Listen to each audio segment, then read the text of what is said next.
কিছু রাজনৈতিক শক্তি ধর্মকে হাতিয়ার হিসেবে ব্যবহার করতে চায় এবং তারা মুক্তিযুদ্ধের চেতনাকেও অস্বীকার করে।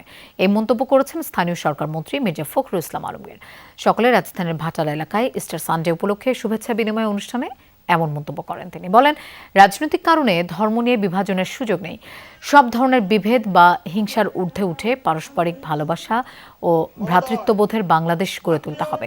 এ সময় চলমান জ্বালানি সংকট নিয়ে মন্ত্রী জানান, সরকার বিভিন্ন উৎস থেকে জ্বালানি আমদানির চেষ্টা করছে। ফখরুল বলেন, পর্যাপ্ত জ্বালানির মজুদ আছে। সরকার এই তথ্য জানালেও কিছু সংখ্যক মানুষ বাইক নিয়ে বারবার তেল নিচ্ছে, যা খুবই দুঃখজনক। আজকে আপনাদের যে বিশেষ দিন স্টার সানডে, এই দিনটি আপনাদের বিশ্বাসের কাছে অত্যন্ত গুরুত্বপূর্ণ। সরকার পর্যাপ্ত জ্বালানির ব্যবস্থা ইতিমধ্যে করেছে তো এখন পর্যন্ত সেরকম একেবারেই নাই এই বিষয়টা নিয়ে। অনেকগুলো জায়গায় 8,000, 9,000, 10,000, এমনকি 30,000 ব্যারেল তেল পর্যন্ত পাওয়া গেছে মজুত করা। এটা আপনাদের জনগণকেও কিন্তু এটা রোধ করতে হবে, অন্যায়ের প্রতিবাদ করতে হবে, প্রতিরোধ করতে হবে।